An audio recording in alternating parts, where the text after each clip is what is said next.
Hi friends, నేను అద్దెకు ఉంటున్న ఇంటిలో పని కోసం అని వచ్చిన మా పని మనిషి స్వరాజ్యంతో నేను ఆడిన చిలిపి తొంటరి ఆటల గురించి ఈరోజు కథలో నేను మీకు తెలియజేస్తున్నాను. ఇంకా నా పేరు వచ్చేసి సుబ్బరాజు. నా వయసు 28 సంవత్సరాలు. నేను అప్పుడే హైదరాబాదులో కొత్తగా ఉద్యోగంలో జాయిన్ అయిన రోజులవి. అసలే ఊరు కాని ఊరు, అందులోనూ షిఫ్టుల్లో పని కావటంతో ఒక 2 రోజులు ఊరు మొత్తం తిరిగి నాకు నచ్చిన చోట ఒక సింగిల్ రూమును అయితే అద్దెకు తీసుకున్నాను. ఇంకా ప్రతిరోజు తెల్లవారుజామునే నా డ్యూటీకి వెళ్ళటం, మరలా సాయంకాల వేళకి ఇంటికి తిరిగి రావటం, ఇలా ప్రతిరోజు కూడా నా దినచర్య అయితే ఉంటూ ఉండేది. ఒక్కొక్క నెల నైట్ డ్యూటీలు కూడా పడుతూ ఉండేవి. ఒక నెల మార్నింగ్ డ్యూటీలు పడితే మరొక నెల నైట్ డ్యూటీలు పడుతూ ఉండేవి. దాంతో ఉద్యోగంలో చేరిన మొదటి రోజుల్లో మాత్రం బయట హోటల్లో తినేసేవాడిని.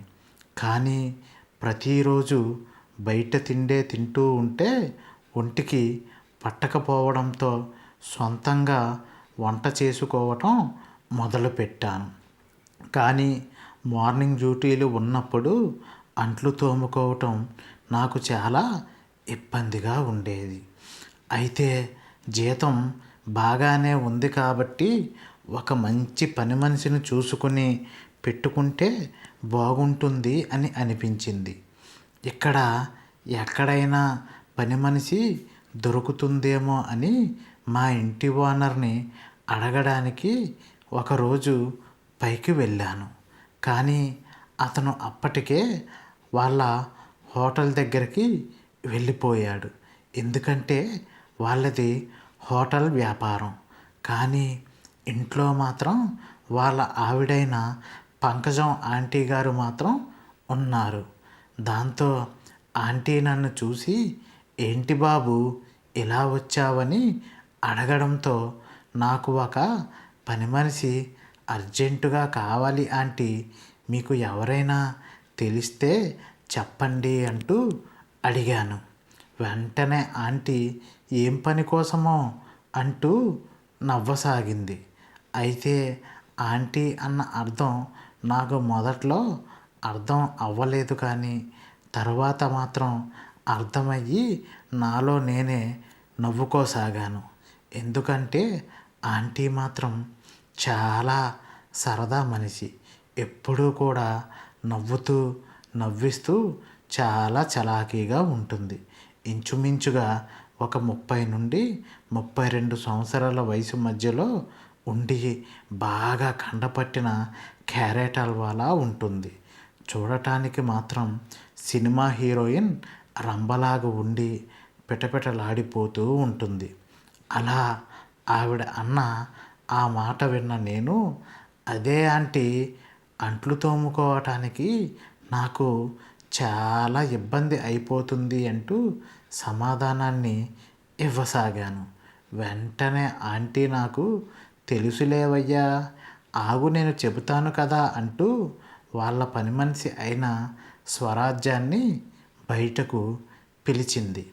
దాంతో బయటకు వచ్చిన స్వరాజ్యం, ఏమిటమ్మగారు పిలిచారు అని ప్రశ్నించగా, ఇతను మన ఇంట్లో కింద పోర్షన్లోకి అద్దెకు కొత్తగా దిగాడు. వాళ్ళ ఇంట్లోకి పని మనిషి అవసరం అంట. నువ్వు కానీ పని చేస్తావేమో అని నిన్ను పిలిచాను అని చెప్పసాగింది.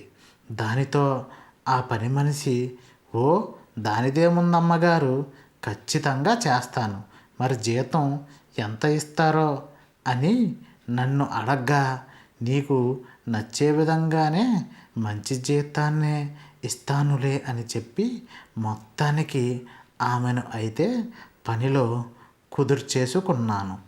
అయితే స్వరాజ్యం పేరుకే పని మనిషి, కానీ ఒక మంచి బట్ట కట్టిందంటే మాత్రం చూడటానికి అచ్చం మా ఇంటి ఓనరు పంకజం ఆంటీ గారి చెల్లెల్లాగానే ఉంటుంది.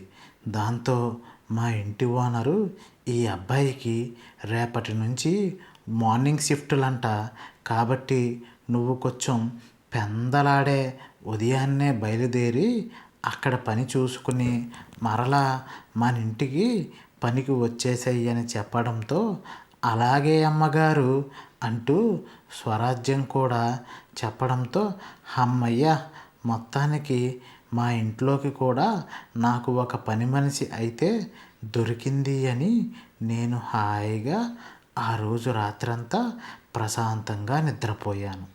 ఈలోగా ఉదయం 4:30కు ఎవరో తలుపు కొట్టిన శబ్దం వినబడింది. నేను వెంటనే పని మనిషి స్వరాజ్యం వచ్చిందనుకుని తలుపును తీశాను. అయితే వచ్చింది నిజంగా పని మనిషి స్వరాజ్యమే. వెంటనే నన్ను చూసి, అంట్లు ఎక్కడున్నాయి అయ్యగారు అంటూ లోపలికి వచ్చి అటు ఇటు చూసింది స్వరాజ్యం.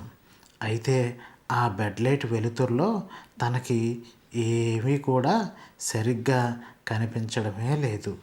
వెంటనే నేను, అదిగో అక్కడ ఉన్నాయి అంట్లు అంటూ పక్కనే ఉన్న చిన్న గదిలో ఉన్న కిచెన్ వైపు చూపించాను. అలా స్వరాజ్యం లోపలికి వెళ్ళి అంట్లు అలా తోముతుందో లేదో కానీ నేను వెంటనే మరలా నా నిద్రమత్తు వదలక నా మంచం పైకి వచ్చి ఇలా పడుకుండిపోయాను.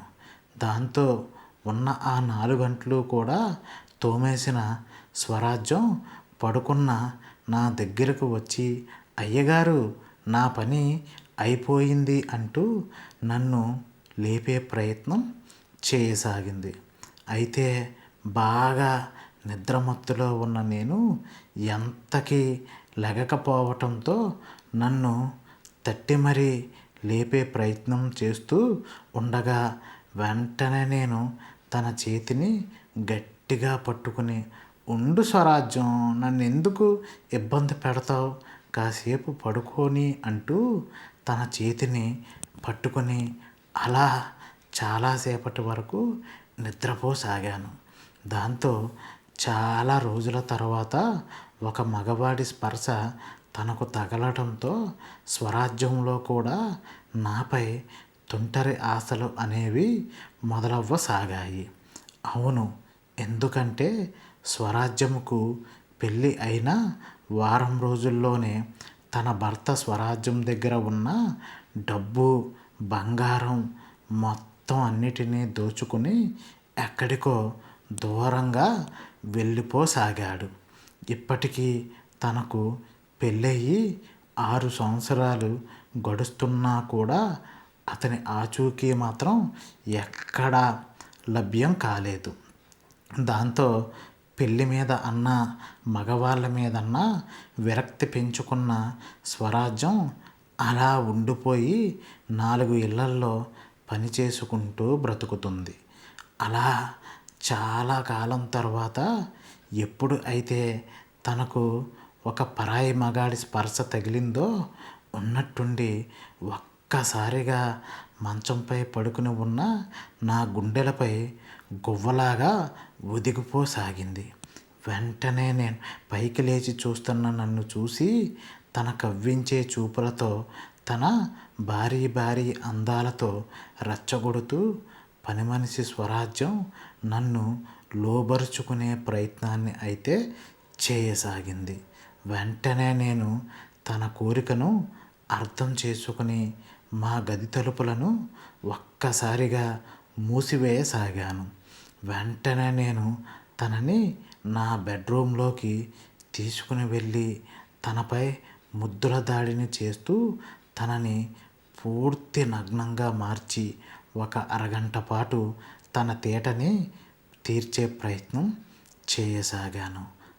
అలా మా ఇంట్లోకి పని చేయడం కోసం వచ్చిన మొదటి రోజే మా పని మనిషి స్వరాజ్యంతో నా తొలి శోభనపు కార్యక్రమాన్ని జరుపుకోవడమే కాకుండా ఎన్నో ఏళ్ళుగా భర్తకు దూరమయ్యి తనలో తానే విరహ వేదనతో రగిలిపోతున్న మా పని మనిషి స్వరాజ్యం తాపత్రయాన్ని కూడా అర్థం చేసుకుని తన తాపాన్ని పూర్తిగా చల్లార్చాను.